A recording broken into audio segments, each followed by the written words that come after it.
ꯌꯥꯡꯈꯩ ꯁꯨꯕ ꯀꯨꯝꯑꯣꯟ ꯊꯧꯔꯝꯒꯤ ꯃꯤꯌꯥꯝꯗ ꯄꯤꯕ ꯄꯥꯎꯖꯦꯜ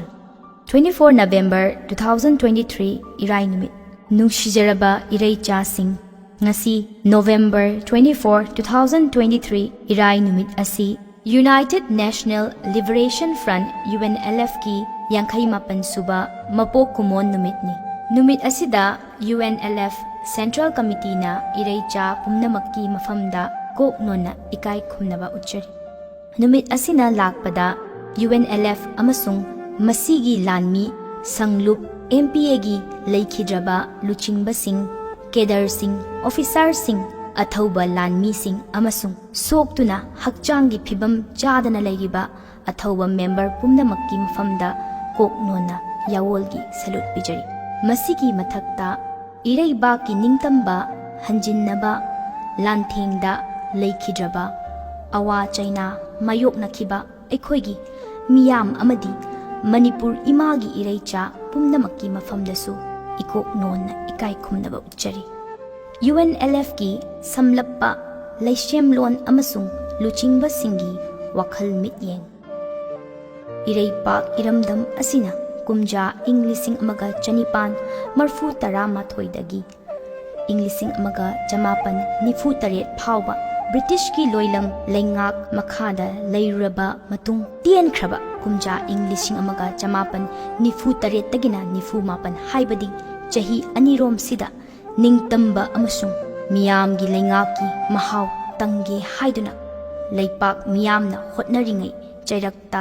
miyam gi ayaba yaudana kumja inglising amaga jamapan nifu mapanda amuk indiana ekhoibu nampuda loi chansinki masigi matung tarakpada India gi loilam leingaki koluna chap khairakpada hiram khudingda minai naithang oiduna lakhraba aikhoina amuk hanna Manipur gi mangkhraba ningtamba hanjinnaba UNLF kumsing 1964 gi November 24 leipak pokpa numitta safongki furup kanglup lining laishon kuchu kumen gi khenaba thamdana amatta oiba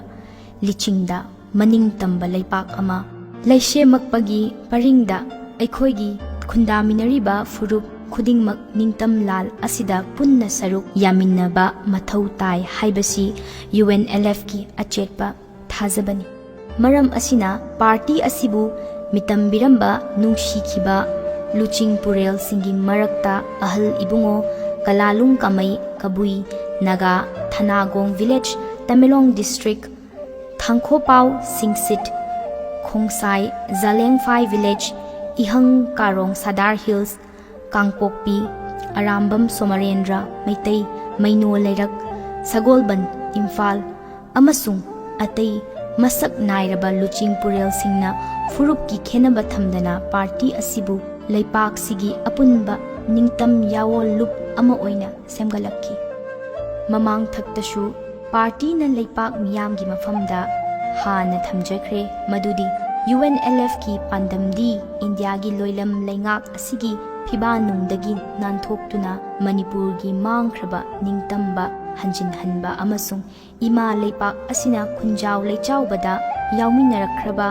Manipuri phurupki phu manungda yawduna leipak sigi apunba punsirolda Lishang shitna himinaduna lakraba khwaidagi apikpa dagi hauraga khwaidagi achauba yelhau furup khudingmak masa masagi top topa saktam nat amasung chatnabi ngakchaduna thak khudingmakta autonomy leiba miyamgi asingba leingak people's democracy ama sembani loinana Manipur khakta nattana ngasi Indiana makhoigi North Eastern region oina loi chanduna thamliba aikhoigi nongchup thangba kha nongpok Asia Western South East Asia Westia asida hingminariba furup khudingmak maromdom lepchabagi ningtamba hak phanghanduna manaba khunai ama semba haibasini Pandam asi phangnabagi-damak ngalingay matamdagi hauna UNLF na khutlai paiba amasung paidaba lanjang animak haibadi armed and unarmed struggle chathaduna lakhibani adum oinamak UNLF na taha khutlai hana paiduna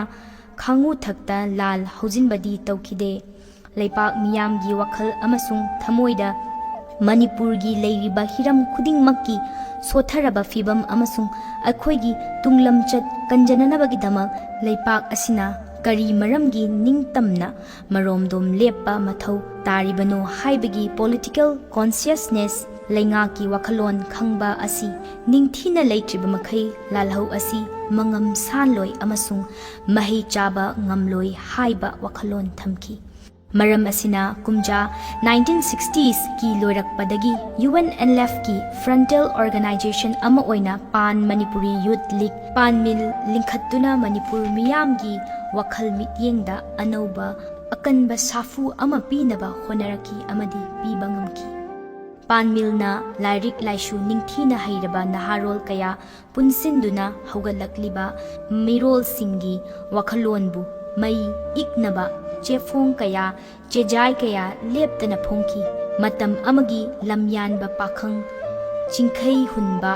ꯔꯦꯁꯤꯁꯇꯦꯟꯁ ꯑꯁꯤꯅꯆꯤꯡꯕ ꯆꯦꯐꯣꯡ ꯀꯌꯥꯅ Manipuri nationalism ꯁꯥꯒꯠꯄꯗ ꯄꯤꯈꯤꯕ ꯃꯔꯩꯕꯥꯛ ꯅꯤꯡꯕꯒꯤ ꯏꯊꯤꯜꯗꯨꯅ ꯉꯁꯤ ꯐꯥꯎꯕꯗ ꯌꯥꯑꯣꯟꯂꯣꯏꯁꯤꯡꯅ ꯋꯥꯈꯜ ꯃꯤꯠꯌꯦꯡ ꯆꯣꯏꯊꯣꯛꯇꯅ ꯌꯥꯑꯣꯜꯒꯤ ꯑꯋꯥꯡꯕ ꯐꯤꯗꯝ ꯉꯥꯛꯅ ꯆꯠꯄ ꯉꯝꯂꯛꯈꯤꯕꯅꯤ ꯍꯥꯏꯕꯁꯤ ꯍꯥꯏꯃꯟꯕ ꯊꯣꯛꯂꯣꯏ꯫ UNLFꯅ ꯄꯥꯟꯃꯤꯜꯒꯤ ꯈꯨꯠꯊꯥꯡꯗ ꯃꯅꯤꯄꯨꯔꯒꯤ ꯂꯣꯌꯥ ꯇꯝꯌꯥ ꯆꯤꯡꯈꯣꯡ ꯆꯤꯡꯌꯥ ꯈꯨꯡꯒꯪ ꯑꯃꯁꯨꯡ ꯃꯌꯣꯜ ꯂꯝꯒꯤ ꯃꯐꯝ ꯀꯌꯥꯗ ꯄꯥꯛ ꯁꯟꯅ ꯆꯠꯇꯨꯅ ꯃꯤꯌꯥꯝꯕꯨ ꯃꯣꯕꯤꯂꯥꯏꯖ ꯇꯧꯈꯤ ꯑꯃꯁꯨꯡ ꯃꯅꯤꯄꯨꯔꯤ ꯐꯨꯔꯨꯞꯀꯤ ꯃꯔꯨ ꯑꯣꯏꯕ ꯅꯨꯃꯤꯠꯁꯤꯡꯕꯨ ꯂꯩꯄꯥꯛꯀꯤ ꯊꯥꯛꯇ ꯄꯥꯡꯊꯣꯛꯅꯕ ꯍꯣꯠꯅꯈꯤꯕꯗ ꯑꯆꯧꯕ ꯊꯧꯗꯥꯡ ꯂꯧꯈꯤ꯫ ꯃꯥꯏ ꯄꯥꯛꯄꯁꯨ ꯉꯝꯈꯤ꯫ ꯑꯁꯨꯝ ꯇꯧꯗꯨꯅ ꯆꯠꯊꯔꯛꯈꯤꯕꯅ ꯈꯨꯟꯅꯥꯏ ꯑꯁꯤꯗ ꯂꯩꯔꯤꯕ ꯌꯥꯑꯣꯜꯒꯤ ꯐꯤꯕꯝ ꯃꯇꯝ ꯍꯥꯏꯕꯗꯤ ꯔꯤꯚꯣꯂꯨꯁꯅꯔꯤ ꯁꯤꯆꯨꯋꯦꯁꯟ ꯑꯁꯤꯅ ꯃꯄꯨꯡ ꯐꯥꯔꯕ ꯑꯃꯁꯨꯡ ꯃꯇꯥꯡ ꯆꯥꯔꯕ ꯃꯇꯝꯗ UNLFꯀꯤ ꯂꯥꯟꯃꯤ ꯁꯪꯂꯨꯞ ꯃꯅꯤꯄꯨꯔ ꯄꯤꯄꯜꯁ ꯑꯥꯔꯃꯤ ꯀꯨꯝꯁꯤꯡ 1987ꯒꯤ ꯐꯦꯕ꯭ꯔꯨꯋꯥꯔꯤ 9ꯗ ꯂꯤꯡꯈꯠꯈꯤ ꯑꯃꯁꯨꯡ 1990sꯀꯤ ꯑꯉꯟꯕ ꯁꯔꯨꯛꯇꯒꯤ ꯄꯥꯔꯇꯤꯒꯤ ꯑꯅꯧꯕ ꯊꯧꯔꯝ ꯄꯔꯤꯡ ꯑꯣꯏꯅ ꯏꯟꯗꯤꯌꯟ ꯑꯣꯀꯨꯄꯦꯁꯟ ꯐꯣꯔꯁꯦꯁ IOF ꯁꯤꯡꯒꯤ ꯃꯊꯛꯇ ꯈꯨꯠꯂꯥꯏ ꯄꯥꯏꯕꯒꯤ ꯂꯥꯜꯍꯧ ꯑꯥꯔꯝ ꯁꯇ꯭ꯔꯒꯜꯒꯤ ꯀꯦꯝꯄꯦꯟ ꯑꯉꯛꯄ ꯃꯑꯣꯡꯗ ꯃꯥꯏ ꯄꯥꯛꯅ ꯆꯪꯁꯤꯜꯂꯛꯈꯤ꯫ MPAꯅ ꯆꯠꯊꯔꯛꯈꯤꯕ ꯂꯥꯟꯗꯥꯁꯤꯡ ꯑꯃꯁꯨꯡ IOFꯅ ꯆꯪꯁꯤꯜꯂꯛꯈꯤꯕ ꯀꯥꯎꯟꯇꯔ ꯏꯟꯁꯔꯖꯦꯟꯁꯤ ꯑꯣꯄꯔꯦꯁꯟꯁꯤꯡꯒꯤ ꯊꯧꯗꯣꯛ ꯋꯥꯊꯣꯛꯁꯤꯡ ꯑꯃꯃꯝꯇ ꯑꯣꯏꯅ ꯄꯜꯂꯨꯗ꯭ꯔꯒꯁꯨ ꯆꯪꯁꯤꯜꯂꯛꯈꯤꯕ ꯂꯥꯡꯖꯪ ꯑꯁꯤꯗ ꯃꯁꯤꯡ ꯌꯥꯝꯂꯕ IOF ꯀꯌꯥ MPAꯁꯤꯡꯒ ꯃꯥꯌꯣꯛꯅꯕ ꯂꯥꯟꯐꯝꯗ ꯊꯋꯥꯏ ꯊꯥꯈ꯭ꯔꯦ ꯑꯃꯁꯨꯡ MPA ꯀꯌꯥꯁꯨ ꯃꯔꯩꯕꯥꯛꯀꯤꯗꯃꯛ ꯊꯋꯥꯏꯅ ꯄꯣꯟꯊꯥ ꯄꯤꯈ꯭ꯔꯦ꯫ UNLFꯀꯤ ꯌꯥꯑꯣꯜ ꯈꯣꯡꯆꯠ ꯑꯁꯤꯗ ꯄꯥꯟꯗꯝ ꯃꯥꯟꯅꯕ ꯂꯨꯞꯁꯤꯡꯒꯤ ꯑꯄꯨꯟꯕ ꯂꯥꯜꯍꯧ ꯑꯃ ꯁꯦꯝꯒꯠꯄꯒꯤ ꯄꯔꯤꯡꯗ UNLFꯅ ꯑꯆꯧꯕ ꯊꯧꯗꯥꯡ ꯂꯧꯗꯨꯅ Indo Burma Revolutionary Front IBRF, Manipur Peoples Liberation Front MPLF, Coordination Committee ꯀꯣꯔꯀꯣꯝꯅꯆꯤꯡꯕ ꯑꯄꯨꯟꯕ ꯂꯨꯞꯇꯤꯟ ꯀꯌꯥ ꯁꯦꯝꯗꯨꯅ ꯂꯥꯛꯈꯤ꯫ ꯌꯥꯑꯣꯜ ꯂꯨꯞ ꯑꯁꯤꯒꯤ ꯄꯨꯋꯥꯔꯤꯒꯤ ꯇꯥꯡꯀꯛ ꯀꯌꯥꯗꯁꯨ ꯄꯥꯔꯇꯤ ꯃꯅꯨꯡ ꯃꯁꯦꯜꯒꯤ ꯌꯥꯅꯔꯛꯇꯕꯒꯤ ꯑꯣꯏꯕ ꯐꯦꯛꯁꯅꯦꯂꯤꯖꯝꯒꯤ ꯇꯨꯔꯩ ꯇꯨꯊꯦꯛ ꯀꯌꯥ ꯉꯜꯂꯤꯉꯩ ꯃꯇꯝꯗꯒꯤ ꯊꯦꯡꯅꯈꯤ ꯑꯃꯁꯨꯡ ꯈꯨꯗꯤꯡꯃꯛ ꯂꯥꯟꯊꯣꯛꯇꯨꯅ ꯑꯆꯨꯝꯕꯅ ꯋꯥꯈꯩꯗꯨꯅ ꯂꯥꯛꯈꯤ꯫ ꯈꯨꯗꯝ ꯑꯣꯏꯅ ꯑꯍꯥꯟꯕꯗ ꯀꯨꯝꯁꯤꯡ 1968ꯇ ꯄꯥꯔꯇꯤꯗꯒꯤ ꯃꯆꯦꯠ ꯇꯥꯗꯨꯅ revolutionary government of Manipur RGM ꯁꯦꯝꯈꯤꯕ, ꯑꯅꯤꯁꯨꯕꯗ 1990sꯀꯤ ꯁꯔꯨꯛꯇ ꯄꯥꯔꯇꯤꯗꯒꯤ ꯊꯣꯛꯈꯤꯕ ꯀꯥꯡꯕꯨꯅ ꯀꯪꯂꯩ ꯌꯥꯑꯣꯜ ꯀꯟꯅ ꯂꯨꯞ KYKL ꯁꯦꯝꯈꯤꯕ ꯑꯃꯁꯨꯡ ꯃꯇꯨꯡ ꯇꯥꯔꯛꯄꯗ ꯌꯥꯑꯣꯟꯂꯣꯏꯁꯤꯡꯒꯤ ꯃꯔꯛꯇ ꯐꯥꯎꯕ ꯃꯁꯦꯜ ꯈꯨꯠ ꯊꯥꯅꯗꯨꯅ ꯅꯨꯡꯉꯥꯏꯇꯕ ꯊꯧꯗꯣꯛ ꯋꯥꯊꯣꯛ ꯀꯌꯥ ꯊꯣꯛꯈꯤ꯫ ꯑꯍꯨꯝꯁꯨꯕꯗ ꯏꯀꯨꯏ ꯀꯨꯏꯗ꯭ꯔꯤꯉꯩ ꯉꯁꯤꯗꯒꯤ ꯆꯍꯤ 3ꯒꯤ ꯃꯃꯥꯡ ꯀꯨꯝꯖꯥ 2020ꯗ ꯄꯥꯔꯇꯤꯒꯤ ꯁꯦꯟꯇ꯭ꯔꯦꯜ ꯀꯃꯤꯇꯤ ꯃꯦꯝꯕꯔ ꯑꯃꯅ ꯄꯥꯔꯇꯤꯒꯤ ꯀꯣꯟꯁꯇꯤꯇ꯭ꯌꯨꯁꯟ ꯊꯨꯒꯥꯏꯗꯨꯅ ꯅꯨꯄꯤ ꯑꯉꯥꯡ ꯌꯨꯝꯕꯥꯟꯕꯒꯤ ꯐꯖꯗꯕ ꯍꯤꯔꯝꯗ ꯍꯟꯖꯤꯟ ꯍꯟꯖꯤꯟꯅ ꯂꯣꯏꯆꯦꯟꯅꯔꯛꯄ ꯑꯃꯁꯨꯡ ꯃꯁꯥꯒꯤ ꯃꯔꯥꯜꯅ ꯃꯄꯣꯠ ꯐꯥꯗꯨꯅ ꯃꯔꯥꯜ ꯌꯥꯖꯔꯕ ꯐꯥꯎꯕꯗ ꯄꯥꯔꯇꯤꯒꯤ ꯆꯠꯅ ꯀꯥꯡꯂꯣꯟꯒꯤ ꯃꯇꯨꯡ ꯏꯟꯅ ꯋꯥꯌꯦꯜ ꯆꯩꯔꯥꯛ ꯊꯥꯁꯤ ꯍꯥꯏꯕꯗ ꯃꯤꯑꯣꯏ ꯈꯔꯅ ꯃꯤꯆꯪ ꯈꯣꯝꯅꯔꯛꯄꯗꯒꯤ ꯐꯤꯕꯝ ꯂꯥꯛꯇꯨꯅ ꯉꯁꯤꯁꯨ ꯄꯥꯔꯇꯤꯗꯒꯤ ꯃꯤꯑꯣꯏ ꯈꯨꯖꯣꯛ ꯃꯆꯥ ꯑꯃꯅ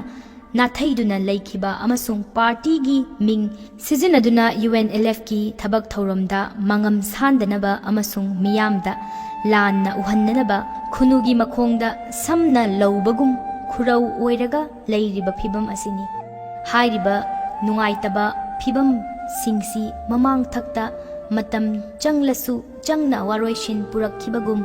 ngasi oiriba phibam asisu matamgi matung inna achumbana wakhaigani amasung UNLFT tarangna yawolup amagi liklam chat kaidana laikigani UNLF na hek safonglakpadagi party asibu chingbiramba layoikraba luchingpurel singna yawolgi awangba fidam ngakna ekhoigi ningtam panthung yaunaba mangam sanna amasung khumang chausinna puthaduna lakhi ningtam lal ama mai paknaba hotnabada yawolup haibasi tangai phadana changdraba yadraba yawolgi saruk amani yawolup amabu mapangal kanhanba hotnabada matik mayai leiba awangba leadership ama yamna mathau tai UNLF ki oinadi ngallingai matamdagi hauna charismatic oiba matik chaba luchingba kayana party gi lamjing wayel collective leadership amasung democratic centralism gi top saktambu ngaktuna party asibu chingduna lakhi wakhal mapung phadaba amadi lamchat kamba miyoi kharana UNLF ki leadership ta yaurakpana matam khara party asi khongthang taptharurabasu ngasidi inner party struggle ama chathaduna party ki chairman oibiriba ahal ibungo khundungbam pambaina chingliba apunba central committee gi leadership ta amadi MPS singi kathokpa asida leipak miyamna thajaba thamnaraktuna party asida saruk yarakli amasung khongjel yangna haukhiba chahi ahum rom sida mangam sanna amuk hanna thabak thogai kaya leptana pangthorakli masimakna UNLF na amatta ngairaba chahi yankhai helaba manipur gi yawolup oina changsilakhiba ningtamlal asigi ikai khumna ningai oiba waroishin ama puraknaba ngasi sem sariba political dialogue ki achumba wakhai role asida leipak miyamna punna amatta oina lepminnaduna saruk yaminaba matam oire Manipur India muknabagi wakhai role da political dialogue kumsing lising amaga samapan humfu mari dagi UNLF na sangsilakliba ningtamlal asi ngasidi sahi yankhaiga mapan mapung faragle yawol iho sigi khongsatta pandam ama fangnaba panthungpham ama yaunaba hotnabada phibam matamgi matung ina haisingna khongthangba mathau taraki yawol iho haibasi tangkak naiba panduk khaiba amasum saklon sakpham yamba lanjang makhal amani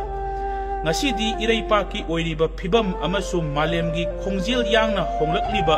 saktam asida aikhoina hauriba ningtamlal asibu mai pakna waroisin ama puraknabagi damak India lengak amasum UNLF na Manipur gi ningtamba adu hanjinnabagi wafamda wakhainabagi pungpham adu yorakle leipak amagi ningtamlal haibasi khutlai paiba lup singi lamjing aduda lamdamdugi miyam hubna lal asida saruk yaminna ba changi haibasida UNLF na thajaduna laksabani maram asina chahi yankhai hena UNLF na Manipur miyam ga loinana sangsilakliba ningtambagi lanjang asi Government of India na karisu nataba state amakhakki manungda leijaba law and order gi mawong tadaba fibam ni khalamba adu makhoi masagi asoibani haina mikap thoksarakli UNLF na sangsilakliba yawol iho asidi miyamga sagonaba amasum leipak sibuk kannaba tangai phadana puwari da mathau tarakhiba historical necessity ni haibasi ngasidi India lengak na mikap thokchabaga loinana Manipur India gi muknaba asi lengak longi oiba political conflict ni haina masana yazare maram asina lengak longi muknaba asibu wakhaina bagi damak lal tawnariba nakal anigi marakta ceasefire lauthoktuna democratic oiba khongthangda political dialogue ama tangai fadana tawnabagi mathau taba adu pungpham ngasidi yorakle leipak miyamna aikhoigi asengba amasung khwaidagi aroiba mapuni haibasi 2005 ta party na United Nations Organization haibadi UNO da thangatkhiba plebiscite ki proposal aduna su mayek sena taksakhrabani maram asina ngasidi leipak sigi amasum malemgi oiriba phibam asi kupna nainajaraga matam siga hena susinnaba amasum oithokadaba lambi ama oina UNLF amasum Government of India gi marakta tangai fadana political dialogue ama taunanabagi damak sem sariba yawol ihogi tangkak asida Manipur miyamna amato oina lepminaduna aikhoigi tunglamchat kanjanaba hena achetpa phirep ama lawpham thokle haina party na phaujai kanagumba miyoi kharana natraga luk kharana masi changsalakadawriba Manipur amadi India gi marakta wari sananaba semiba phibam asibu lana wahanthok piba amasum seranana propaganda taurakpa oiragadi madu yamna wakhal thenba amasum miyeng sanjadraba Manipur miyamgi tungi oihaugadaba maraibak amasum phibambu laksinna uba phangdraba masana ngasi lepsariba khongpham asi kadaidano haina mikap thokpa ngamjadraba miyoi kanglupni haina party na lawgani political dialogue asina ningtam panthung yauna chatkadawriba miyamgi khongsat asida safu kallaba anauba mayon ama pinabani haiba wafamsi UNLF na Manipur miyamgi mafamda thamjabaga loinana thabakna hena mayek sengna uchagani kuki khulai paiba singna Manipur thugainaba sangsilakpa landlo lamdam asida himinariba phurup sing punsinduna amata oina hauramba ningtam lal asi ngasidi phurup maselgi marakta singkup sana thugaikre amadi aikhoi masel oina nongmai chindol onsinnaduna hatnaba haurakle British loilam lengaktagi tamjahauba Government of India gi hai singlaba langda thuduna matam amada yelhau phurup ama oina punna hingminaduna Manipuri nationalism sagatpagi ichel sida itin minarakraba phurup kharana ngasidi masa masagi oiba tokhaiba lengak natraga Manipur gi lairiba apunba lengak longi saktam asibu Kanglup ki mingda thugainabagi damak misam singda satharakliba landa asi yamna haksina lawpham thokpa amasum chapchana thengnadaba yaroidaba phibam lakle sahi sa lising amaga chamapan maudra singi matamda thokhiba naga kuki gi Kanglup ki irangda mapangal sonba matu sonba phurup ama oina maitai singi marum thupna hingnabagi amasum kanbinabagi lambi thirakhiba kuki phurup cha sing ngasidi maikai ngauduna chatle phurup manabagi kudong chaba lauduna mirai paktagi kuki foreigners mayam ama iramdam asida leptana haijilakli amasum makhoina hana leijaramba ariba kuki singi marakta changsinduna phurup asibusu masak thihanlakle haibasi miyamna hena khangnaraba wafamni hairiba mirai paktagi haijilakpa kuki sing asibu khunekki lanmi haibadi mercenaries oina pak sanna sijinaduna drugs amasum popigi lalon itik tawrakpa ngak senduna lairiba umangsing kokthokhtuna lam khopsilakpa amadi yumpham yaudaba puwari kaya semjin sajinduna lepak asigi saktam amadi puwari bu maring marang halakpa khulai paiba khutpu kaya semgattuna laiminariba phurupsingda khut tharakpa hairiba sing asi yamna systematic oina kanglon amagi makhada sahi kaya changna lalong yatuna changsilakpa lalhau amani haina lawi masida natana kuki khulai paiba singsi Indian Army singna 2000 singi anganba saruktagi hauna Manipur gi yawloi sing Manipur dagi takthoknaba hotnabada makhoibu khudong saba kaya pisinduna sunggoi oina sijinaduna lakrabani maram asina me ahum dagi kuki khulai paiba singna Manipur thugainaba mapung oina mitai micham miyam gi mathakta sangsilakliba landa asisu hairiba paring asidani haina party na lawi tha taruk hena satharakliba irang asibu mamutana matau karamna oirakhibano amasum karamna irang asibu malemgi miyamgi mamangda masakta kani haibasi lairiba India amasum Manipur gi langakna ngasi phawba khangdri tasengna me ahumda haurakhiba kuki khulai paiba singi landa asi thawaina loilam lengak asiga lautunaraga kuki khulai paiba singbu proxy oina sijinaduna haurakkhibra natraga yamna ikainingai oina Indian intelligentsia haithoi singthoiba watpagi thokhiba thodokla haibasi achoba wahang amani ngasi fawbada irang asina hek haurakpadagi pikraba Manipur asida thamjilakliba loilam lengaki state amadi paramilitary lanmi licha amarom haibadi 1 lakh natraga 100,000 sina irang asi laksin bangamdana lairiba asi Indiana leipak asida achoba political move amagi khong thangjilaknaba siliba game plan amabu ngak senaba thamliba lanmira haibasi achoba wahang amani maram aduna phibam asida party na leipak miyamgi mafamda thamjaningba wafamdi lisang sina apunba Manipur ama chahi lising ahum hena changna sagalakraba asida kanagumba phurup kanglup amana leipak asibu thugainaba khom thanglaklabadi madu Manipur gi mayoktani haina lawgani amasum madugumba manglan adu kaidonungda mangphawna haloi lanfam asida miyamgi punsi amasum lantum ngak senaba MPA singna ngasi fawba thodang lawduna laksari amasum makha tana su lawkhigani loinana ꯃꯤꯔꯩꯄꯥꯛꯇꯒꯤ ꯍꯥꯏꯖꯤꯜꯂꯛꯂꯤꯕ ꯃꯤꯇꯣꯞꯁꯤꯡꯁꯤ ꯑꯃꯨꯛ ꯍꯟꯅ ꯃꯔꯝꯗꯝꯗ ꯇꯛꯊꯣꯛꯅꯕ ꯁꯦꯝ ꯁꯥꯕ UNLFꯅ ꯂꯥꯂꯣꯡ ꯁꯤꯟꯕ ꯍꯧꯖꯔꯦ꯫ ꯑꯗꯨꯃꯛꯄꯨ ꯆꯌꯦꯠꯅꯔꯤꯕ ꯀꯨꯀꯤ ꯈꯨꯠꯂꯥꯏ ꯄꯥꯏꯕꯁꯤꯡꯒꯤ ꯏꯍꯧ, ꯆꯔꯥꯡꯅꯔꯤꯕ ꯀꯥꯡꯂꯨꯞꯀꯤ ꯏꯔꯥꯡ, ꯇꯣꯈꯥꯏꯕ ꯂꯩꯉꯥꯛ ꯑꯃ ꯁꯦꯝꯅꯕꯒꯤ ꯐꯨꯗꯤꯠꯇ ꯃꯥꯡꯖꯣꯡ ꯆꯣꯡꯂꯤꯕꯁꯤꯡ ꯈꯨꯗꯤꯡꯃꯛꯀꯤ ꯋꯥꯔꯣꯏꯁꯤꯟ ꯑꯁꯤꯗꯤ ꯃꯅꯤꯄꯨꯔꯒꯤ ꯑꯁꯦꯡꯕ ꯄꯨꯋꯥꯔꯤꯗ ꯌꯨꯝꯐꯝ ꯑꯣꯏꯗꯨꯅ ꯏꯟꯗꯤꯌꯥ ꯂꯩꯉꯥꯛ ꯑꯃꯁꯨꯡ UNLFꯀꯤ ꯃꯔꯛꯇ ꯆꯞ ꯆꯥꯕ ꯄꯣꯂꯤꯇꯤꯀꯦꯜ ꯗꯥꯏꯂꯣꯒ ꯑꯃ ꯇꯧꯅꯗꯨꯅ ꯃꯥꯂꯦꯝꯒꯤ ꯃꯤꯌꯥꯝ ꯈꯪꯅ ꯏꯀꯥꯏ ꯈꯨꯝꯅꯅꯤꯡꯉꯥꯏ ꯑꯣꯏꯕ ꯋꯥꯈꯩꯔꯣꯟ ꯑꯃ ꯄꯨꯔꯛꯄꯅ ꯑꯣꯏꯒꯅꯤ꯫ ꯋꯥꯔꯣꯏꯁꯤꯟ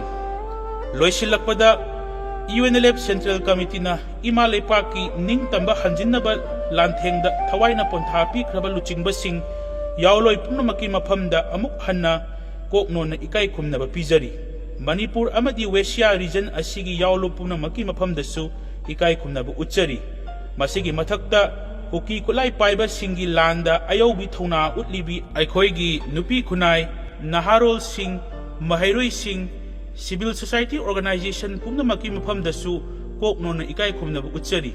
ꯂꯣꯏꯅꯅ UNLFꯄꯨ ꯁꯧꯒꯠꯄꯤꯔꯤꯕ, ꯃꯇꯦꯡ ꯄꯤꯕꯤꯔꯤꯕ ꯑꯩꯈꯣꯏꯒꯤ ꯃꯤꯌꯥꯝ, ꯌꯥꯑꯣꯜ ꯏꯍꯧ ꯑꯁꯤꯗ ꯁꯔꯨꯛ ꯌꯥꯔꯤꯕ ꯃꯅꯤꯄꯨꯔ ꯑꯃꯁꯨꯡ ꯋꯦꯁꯤꯌꯥ ꯔꯤꯖꯟ ꯑꯁꯤꯒꯤ ꯌꯥꯎꯂꯣꯏ ꯄꯨꯝꯅꯃꯛꯀꯤ ꯃꯐꯝꯗꯁꯨ ꯏꯀꯥꯏ ꯈꯨꯝꯅꯕ ꯎꯠꯆꯔꯤ꯫ ꯂꯩꯕꯥꯛ ꯃꯤꯌꯥꯝꯅ ꯌꯥꯏꯐꯔꯦ꯫ Long live UNLF. Kangla, 24 November 2023, Central Committee, United National Liberation Front, Manipur.